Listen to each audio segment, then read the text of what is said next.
Alors je me présente, donc Claire Delaroche, présidente de l'association Les Métiers Solidaires. Donc cette association propose de mettre en lien les professionnels des secteurs du bien-être, des arts divinatoires, du bâtiment, de la mécanique, du bois, des artistes, des associations, des clubs, etc.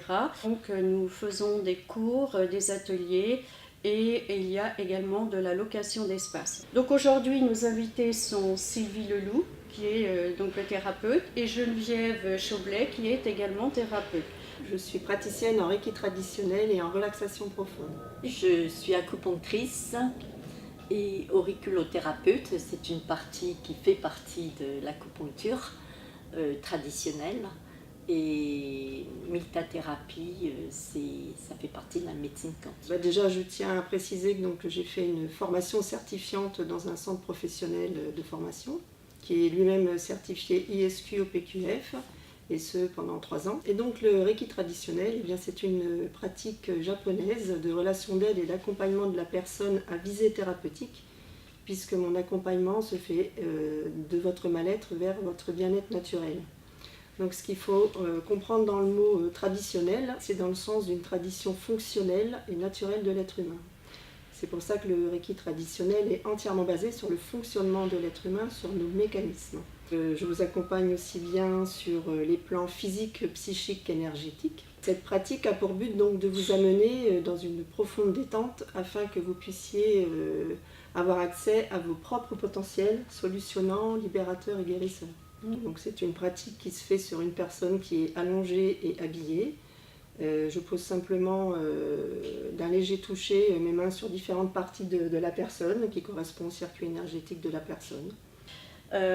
Et vous, Geneviève? J'ai passé mon diplôme sur Paris en acupuncture traditionnelle chinoise, puisqu'il y a plusieurs écoles.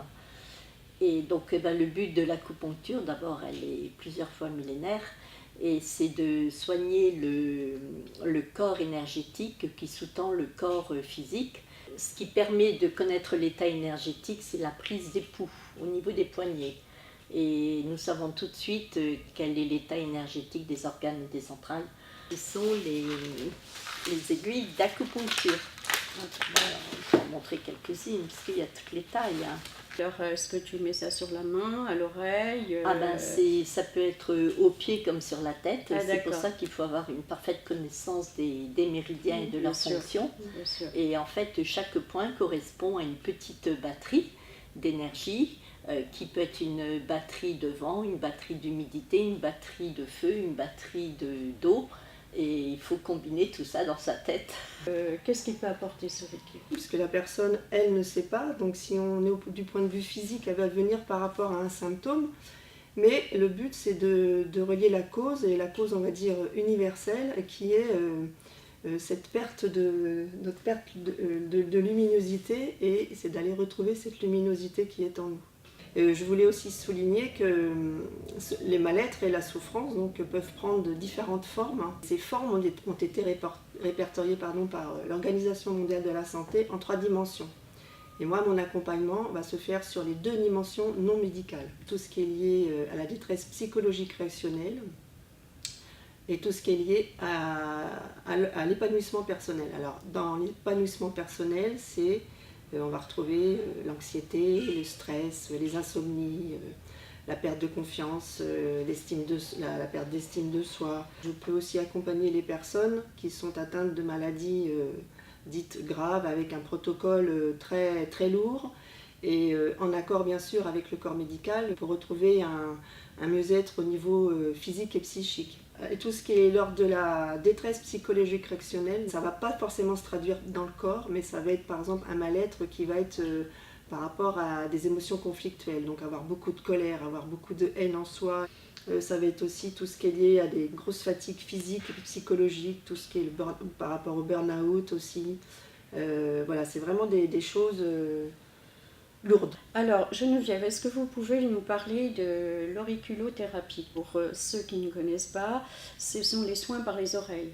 C'est une discipline à l'origine qui fait partie de la médecine chinoise. Il y a soit des petites aiguilles que l'on place et ça dure 20-25 minutes, et soit des aiguilles semi-permanentes, comme on dit, qui se mettent dans l'oreille et qui vont durer. Quand en général ces aiguilles tombent, ça signifie que le problème est réglé. D'accord. Donc c'est extraordinaire. Et donc j'ai vu aussi qu'il y a la relaxation profonde. Donc, c'est dans la continuité du Reiki traditionnel, sauf que là, ça ne sera pas à visée thérapeutique, ça sera simplement pour une personne qui a envie d'avoir une petite parenthèse bien-être avec elle-même. Et là, c'est vraiment juste pour se ressourcer, se déstresser, se détendre profondément, relâcher ses tensions, se décontracter. Voilà, c'est vraiment une petite parenthèse pour souffler un petit peu. Et là, ça va être fait sur un temps de 30 minutes, donc c'est relativement court. C'est pour ça aussi que ça peut très bien s'adapter dans les entreprises et dans les associations. Geneviève, est-ce que vous pouvez nous expliquer qu'est-ce que c'est que la quantique thérapie? En fait, ce sont les Russes qui ont été les premiers à découvrir tout ce qui est particules. Et la science quantique actuellement confirme tout le jeu de particules dont nous sommes composés et puis qui nous traversent. Ils ont mis au point cet appareil.